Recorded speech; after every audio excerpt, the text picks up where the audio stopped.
కోసం ఛానల్ ను సబ్స్క్రైబ్ చేయండి. పక్కనే ఉండే బెల్ సింబల్ ను క్లిక్ చేయడం మర్చిపోకండి. అప్డేట్స్ ని మిస్ అవ్వకండి. क्या नहीं समझा मैं, क्या बात है? किसने लगाया भाई आरोप?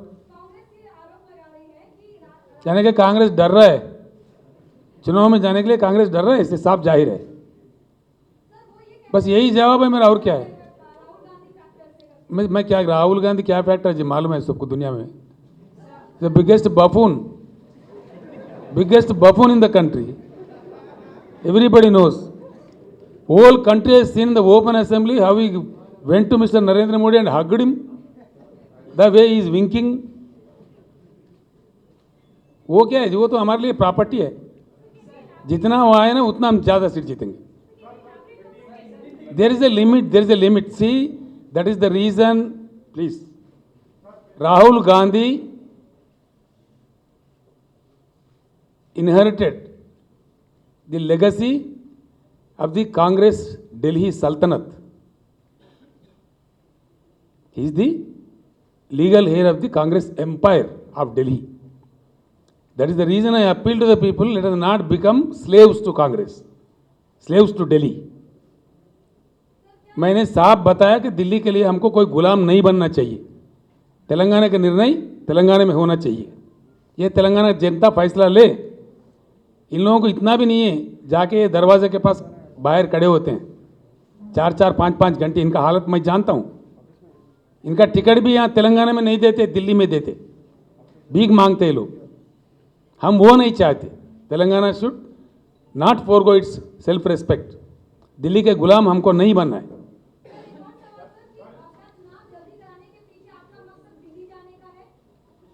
वो मैं ज्योतिष नहीं हूँ ना, कौन कब क्या करता मैं क्या जानता हूँ।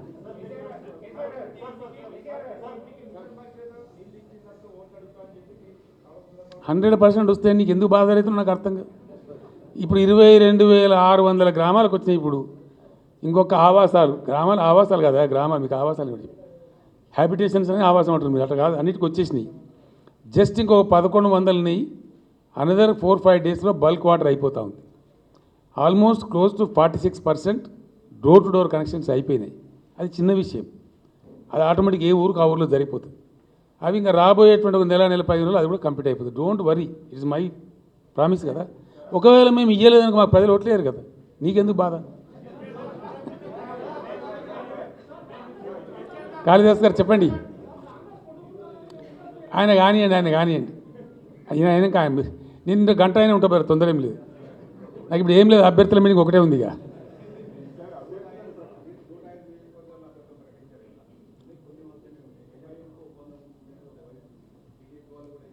నేను ఒకటే మాట స్పష్టంగా చెప్తా ఉన్నా బ్రదర్, ఏది దాచుకోని కూడా అవసరం కూడా నాకు లేదు. ఎంఐఎం మేము డెఫినెట్గా ఫ్రెండ్లీ పార్టీ, మేము కలిసి పనిచేస్తూ ఉన్నాం. వినండి దయచేసి వినండి, మేము ఫ్రెండ్లీ పార్టీ కలిసి పనిచేస్తూ ఉన్నాం. ఫ్రెండ్లీ కంటెస్ట్ కూడా ఉండొచ్చు. ద క్వశ్చన్ ఈజ్, మేము అధికారానికి వచ్చిన తర్వాత ఈ గవర్నమెంట్ను డిస్టాబిలైజ్ చేసేటువంటి ప్రయత్నం జరిగింది.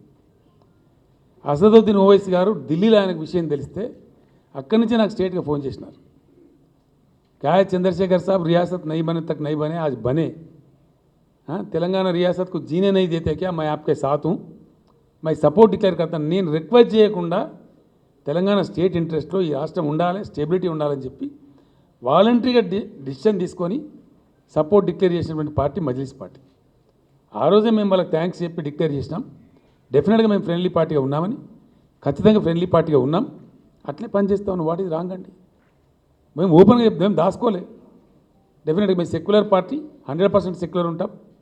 కొంతమంది పాపం ట్రై చేస్తున్నాండి, కొన్ని పిచ్చి పిచ్చి ఏవో కళలు కానీ భ్రమలలో భ్రాంతులు చేస్తూ ఉన్నాం. మేము బీజేపీకి దగ్గర అవుతున్నామని ఇదైతే. Mister Modi prime minister, I'm chief minister, నాకు 66 అవసరాలు ఉంటాయి. నేను నిన్న కూడా మాట్లాడిన ఫోన్లో, తప్ప మా డిఫెన్స్ జాగా ఏమైంది సార్, ఎంతవరకు వచ్చిందని అడిగినాం తప్ప. చాలా విషయాలు వాళ్ళు అది constitutional relation, government to government తప్పదు. ఎవరన్నా ఎల్ఏ అయినా మలే అయినా ఢిల్లీలో ఎవరు ముఖ్యమంత్రి ఉన్నా మాట్లాడాల్సిందే. ప్రైమ్ మినిస్టర్ మీటింగ్ పిలిస్తే పోవాల్సిందే. అది గవర్నమెంట్ రిలేషన్, అది పర్సనల్ రిలేషన్ కాదు. మొన్ననే వచ్చి బీజేపీ అధ్యక్షుడు చెప్పిండు, ఆయన అంతకుముందు సార్ కూడా చెప్పిండు, మజిలీస్తో ఫ్రెండ్లీ ఉండేటువంటి టీఆర్ఎస్తో మనం ఎట్లా కలుస్తామా మనకు కదలనే కదా, మన గోత్రం వాళ్ళ గోత్రం కలవనే కలవదు. మనం కిలాపడం బీజేపీ అధ్యక్షుడు చెప్పిన తర్వాత కూడా మన దగ్గర కొంతమంది రాస్తారు. ఏం చెప్తాం? వాళ్ళ విజ్ఞతకు వదిలిపెడతాం, అది నవ్వుకొని పాడేస్తాం. You will laugh at that, అంతే కదా. మేము ఏం దాచుకోకుండా చెప్తున్నాం కదా, ఇంట్లో చాట్ మాటకేం లేదు కదా.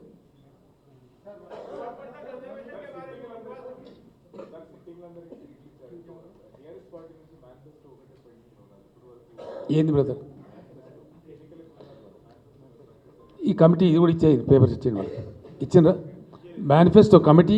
మేము కేశవరావు గారి అధ్యక్షతన ఒక 15 మందితో అపాయింట్ చేస్తూ ఉన్నాం. ఆ కాపీస్ కూడా మీకు ఇస్తారు. మేము ఎందుకంటే నేను మొన్న కూడా చెప్పిన బ్రదర్, చాలామంది ఏమనుకున్నారంటే నేను ఏదో ప్రకటిస్తే వరాలనుకున్నారు. అట్నే అసెంబ్లీ రద్దు ప్రకటించకూడదు.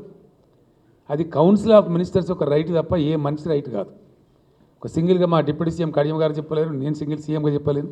It's the right of the council of ministers, అంటే క్యాబినెట్ యొక్క హక్కు. అది క్యాబినెటే ఏకీకృతంగా చెప్పాలి తప్ప వేరే వాళ్ళు చెప్పలేరు. అందువల్ల ప్రకటించలేదు, టెక్నికాలిటీ. 2, తాయిలాలు ప్రకటిస్తారు, వరాలు కక్కనే ప్రకటించాలని ప్రకటిస్తే ఏమైతే, నేను చీఫ్ మినిస్టర్ ఉన్న రోజుకి, ఈరోజు ఆపధర్మ ముఖ్యమంత్రి ప్రకటిస్తే తెల్లారి జీవో ఇష్యూ చేయాలి, ఇంప్లిమెంట్ చేయాలి. అదర్వైజ్ అనైతికల్ అవుతుంది, అనైతికం అవుతుంది. కాబట్టి చెప్పకూడదు అట్లా. మేము నిన్నటిదాకా చెప్పగలిగినవి, క్యాబినెట్ డెసిషన్ తీసుకోగలిగినవి చెప్పినాం. వాటిని ఇంప్లిమెంట్ చేస్తున్నాం, డెఫినెట్గా 100% చేస్తాం. అయిపోయినాయి, ఇంప్లిమెంట్ అయిపోయినాయి. వాటి ఫైనాన్స్ డిపార్ట్మెంట్ డబ్బాలు కట్ చేసినారు, అన్నీ అయిపోయినాయి. ఈ కాడి నుంచి కూడా డే టు డే అడ్మినిస్ట్రేషన్ ఉంటుంది. కానీ మేము పెద్దగా ఎటువంటి అడగోలుగా ప్రకటించాం. కానీ టీఆర్ఎస్ పార్టీగా definitely we have an authority to declare our manifesto.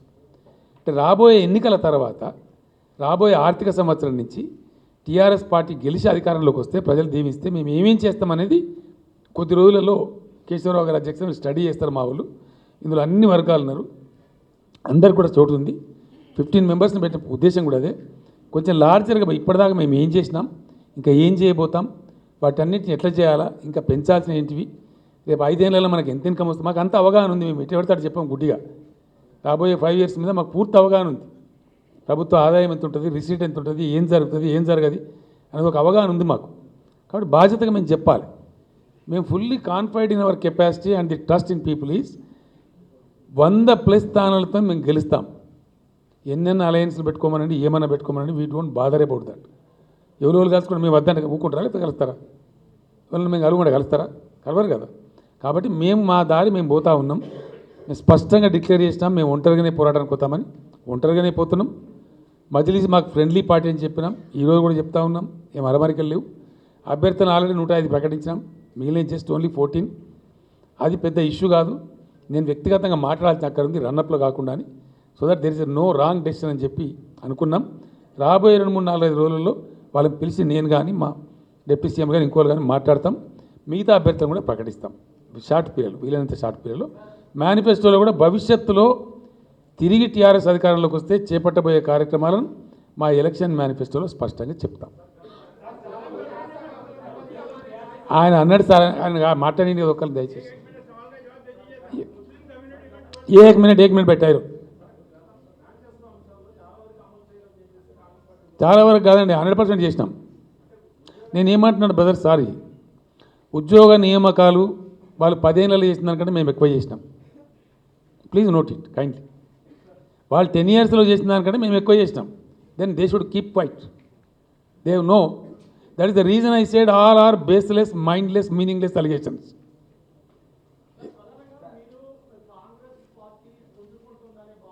ఏడ పుంజుకుంటుందా నాకు అర్థం కాదు. ఏడ పుంజుకున్నాయా బాబు? ఎక్కడ నాకు అంటే నేను రాజకీయాల్లో ఉన్నా కదా. కాంగ్రెస్ పార్టీకి పలానా స్టేట్లో ఒక 20 సీట్లు ఎంపీ సీట్లు గెలుస్తా అని చెప్తాదా? ఎక్కడ ఇండియాలో ఏ స్టేటో చెప్పు. ఒక నిమిషం బాబు, ఒక నిమిషం ఆగా. 20 సీట్లు పార్లమెంట్ సీట్కి ఈ రాష్ట్రంలో మేము గెలుస్తాం అని చెప్తుందా కాంగ్రెస్ పార్టీ? ఏ రాష్ట్రం పేరు చెప్పండి. కాంగ్రెస్లో ఏ మొగాయని చెప్తారో చెప్పమనండి. పలానా స్టేట్లో మేము ఒక 20 seats గెలుస్తాం చెప్తాదండి? ఆ పొజిషన్ ఉందా? వీళ్ళకు ఉండొచ్చు పాపం భ్రాంతి, మాకుంటుంది అట్లా భ్రాంతి. మేము రియలిస్టిక్గా ఉంటాం.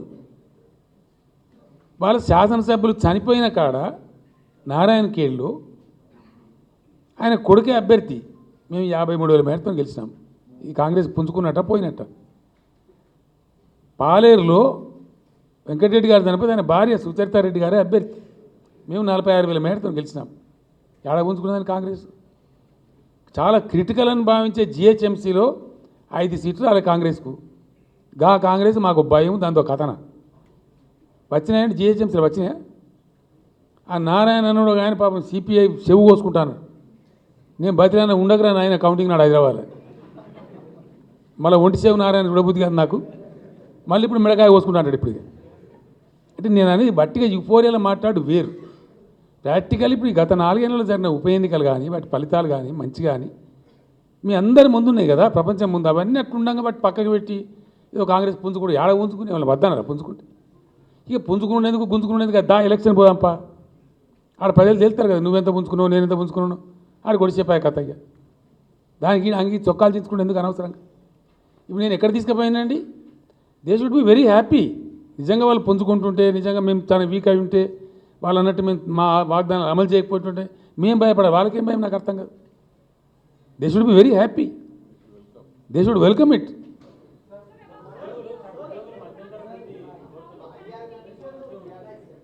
నేను ఏమంటున్నా అంటే ఇండియాలో వెల్ పెయిడ్ ఎంప్లాయీస్ ఇలా తెలంగాణ ఎంప్లాయీస్. తర్వాత గత ప్రభుత్వాలు బానిస చాకరీ చేయిస్తే చిన్న తరహా ఉద్యోగులు అనేక మంది, నేను చదివితే శాంతాడంత జాబితా ఉంది. వాళ్ళు ఆశా వర్కర్లు కావచ్చు, అంగన్వాడీలు కావచ్చు, ఐకేపీలో పనిచేసే వాళ్ళు కావచ్చు, ఇంక ఇట్లా అనేక మంది ఎవ్వరు చేయని దేశంలో ఎవరు చేయని పని మేము చేసినాం. ఇవాళ కూడా ఒక తెలంగాణ చేసిన ఒక పని ఉంది. ట్రాఫిక్ పోలీసులకు 30% అదనపు అలవెన్స్, రిస్క్ అలవెన్స్ ఇచ్చే ఒకటే ఒక రాష్ట్రం ఇండియాలో తెలంగాణ. అట్లా అనేక మంది చిన్న తరహా ఉద్యోగులకు నేను జీతాలు పెంచినాను. నిన్నగాక మొన్న కూడా ఒక 2-3 పెంచినాం. నేను మళ్ళీ కూడా మనం చేస్తాను చిన్న తరహా ఉద్యోగులకు ఇంకా కూడా పెంచాలన్న ఆలోచన కేసీఆర్కి ఉంది. ఈ పార్టీని గెలిపించుకోండి, మంచిగా చల్లగా బతకండి.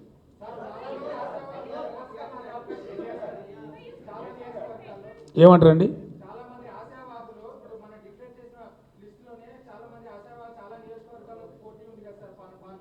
ఉంటుంది కదండి, అది మా బాధ, మీకెందుకు? అది మేము సంజాయించుకోవడం పిలుచుకుంటాం కదా. ఇప్పుడు ఎమ్మెల్యేలు ఉండేది 119 మంది, మా మెంబర్స్ ఏమో 70 లక్షల మంది. అవుతారా 70 లక్షల మంది ఎమ్మెల్యేలు? నేను కాదు, నువ్వు ముఖ్యమంత్రినే చేయలేవు. కాబట్టి అందరికీ అడ్జస్ట్మెంట్ చేసుకుంటాం. ఎవరెక్కడ అడ్జస్ట్ అవ్వడానికి అడ్జస్ట్ అవుతారు.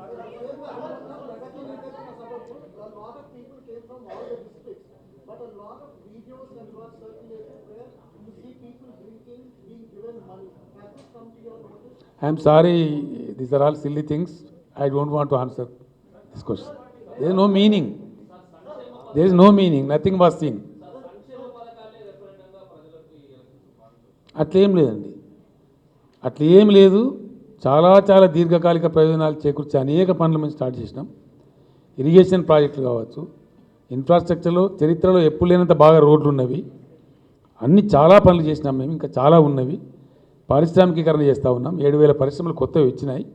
ముందు కూడా ఖచ్చితంగా చేస్తాం. మీకు ఏం అరమరికలు లేవు. సంక్షేమం ఉంది, శాశ్వత ప్రాతిపదికన చేసినట్టు ఉన్నాయి, దీర్ఘకాలికంగా ఉన్నాయి. అవన్నీ ప్రజల కళ్ళ ముందు ఉన్నాయి. ఇరిగేషన్ పనులు జరిగేది వాళ్ళ కళ్ళ ముందు ఉన్నాయి. మిషన్ భగీరథ వాళ్ళ కళ్ళ ముందు ఉంది. కరెంట్లో తెలంగాణ మిగులు రాష్ట్రంగా రూపాంతరం చెందేది వాళ్ళ కళ్ళ ముందు ఉంది. ఇవన్నీ సంక్షేమం కాదు, ఇవన్నీ అభివృద్ధి పథకాలు.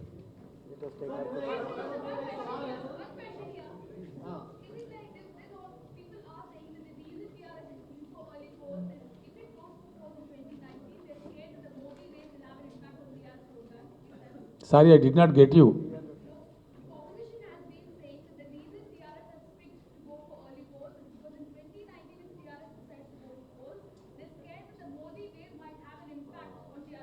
I am sorry to tell you once again, you do not know KCR. I don't scare of anybody.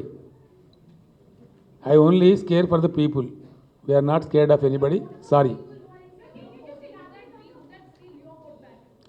What is that? How can I comment on that? Somebody may love Modi. We have seen Rahul Gandhi loving him and hugging him. Like that, anyone can love anybody. How can I say for that? There are people who love me. There are people who love Rahul. So many people. How can I make a comment on that? It is up to the people to love whom should they?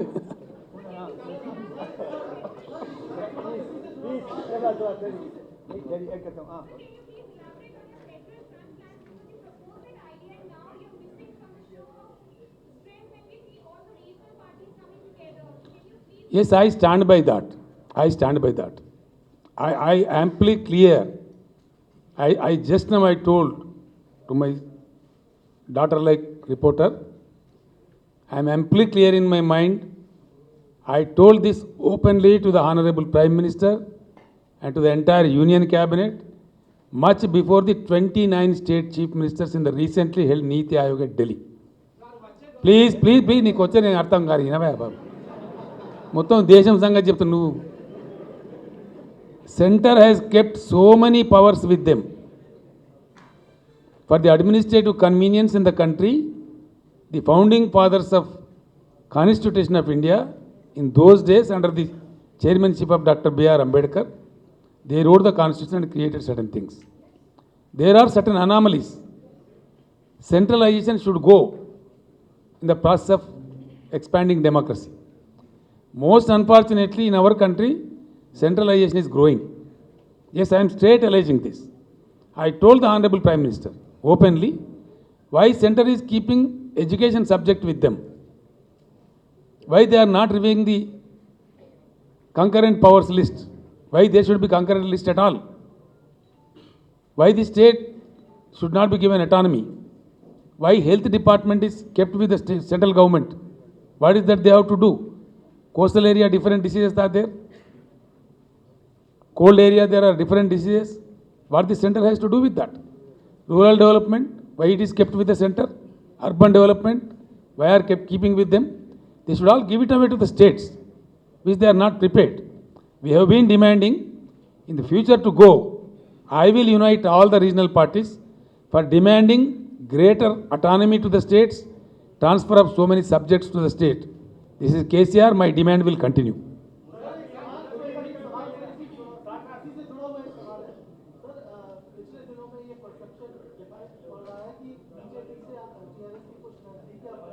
अरे अभी बोला ना भाई, मैं कोई नज़दीकी नहीं है, कोई नज़दीक यहाँ नहीं है भाई, वहाँ दूसरा क्वेश्चन ही पैदा नहीं होता।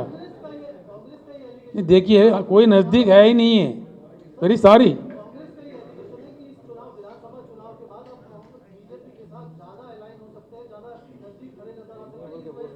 नहीं है बोलने के बाद सवाल ही कहाँ से?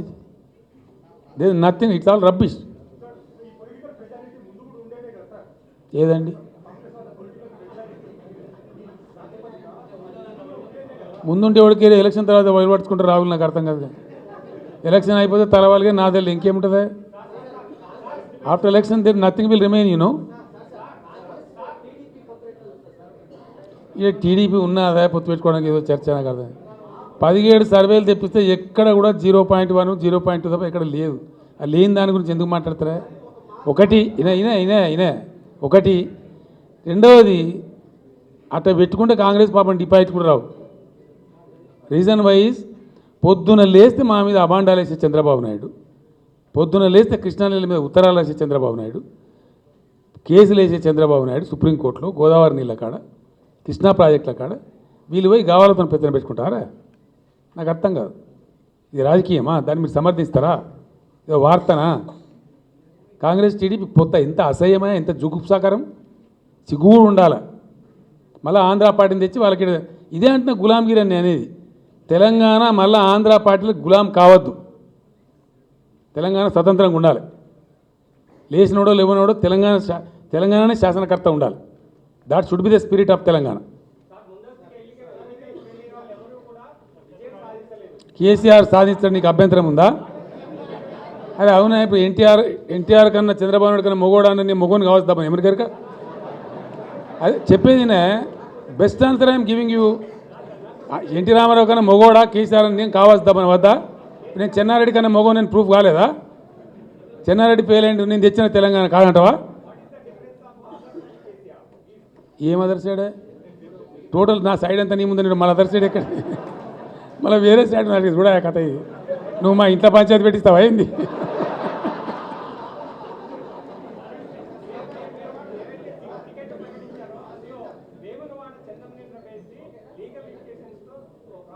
అవన్నీ న్యాయవాదులు చూస్తారు, నీకెందుకు బాధ? అరే న్యాయవాదులు చూస్తారా బాబు, కోర్టు చూస్తుంది, అదేం క్వశ్చన్ నాకు అర్థం కాదు.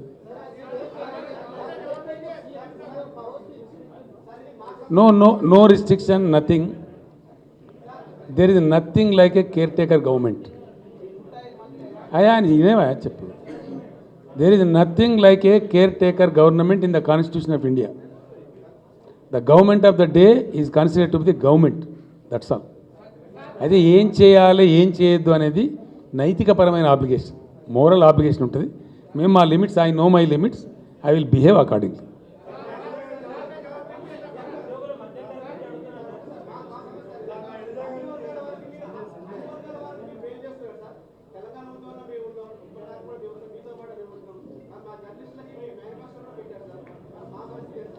మేము మీకు 120 కోట్ల రూపాయలు ఈ దేశంలో ఏ రాష్ట్రం అయినంత జర్నలిస్ట్ సంక్షేమం అనేది ఇచ్చిన రాష్ట్ర ప్రభుత్వం తెలంగాణ ప్రభుత్వం. నంబర్ 1. నంబర్ 2, ఇళ్ల జాగాలు ఇస్తామని చెప్పినాం. I stick to my word. సుప్రీంకోర్టులో ఉన్న లిటిగేషన్ వల్ల మీ అందరికీ తెలుసా విషయం, మీరు ఎవరు ఇన్నోసెంట్స్ గారు. నేను పర్సనల్ కూడా ప్రయత్నం చేసినాను, నా పిఏని పంపించినాం. కానీ అక్కడ సుప్రీంకోర్టులో లిటిగేషన్ పెండింగ్ ఉంది కాబట్టి I have my own limit. డెఫినెట్గా మా జర్నలిస్టులందరికీ కూడా నేను చెప్పిన, ఒక ఓన్లీ రాసే జర్నలిస్టుకే కాదు, ఫోటో జర్నలిస్టులకు కావచ్చు, కెమెరా జర్నలిస్టులకు కావచ్చు, అందరికీ కలిపి అద్భుతమైనటువంటి ఇళ్ల స్థలాలు ఇస్తాం. కాలనీ కట్టడానికి కూడా ఆర్థికపరమైన కొంత సహకారం కూడా చేస్తామని చెప్పినాం. I stand by my word. నేను చెప్తున్నా కదమ్మా, సుప్రీంకోర్టులో లిటిగేషన్ ఉంది. There is a litigation in supreme court which I cannot exceed. I have my limit. నేను నా సిన్సియారిటీ చెప్తా ఉన్నా, నేను చేస్తా తప్పకుండా.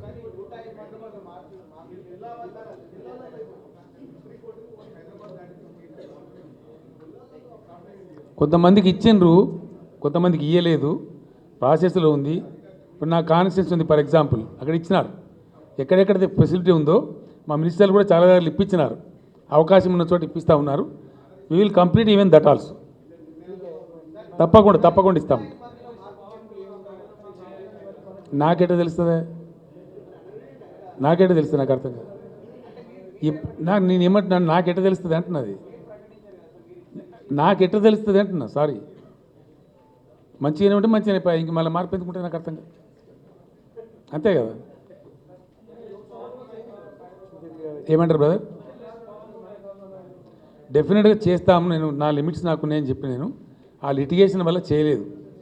మనకున్నాయి, ఇప్పుడు తప్పకుండా దాన్ని చేస్తాం. Thanks for watching. Please like, comment, share. Follow on Facebook, Google+, Twitter, Instagram. For more updates, please subscribe Great Telangana TV.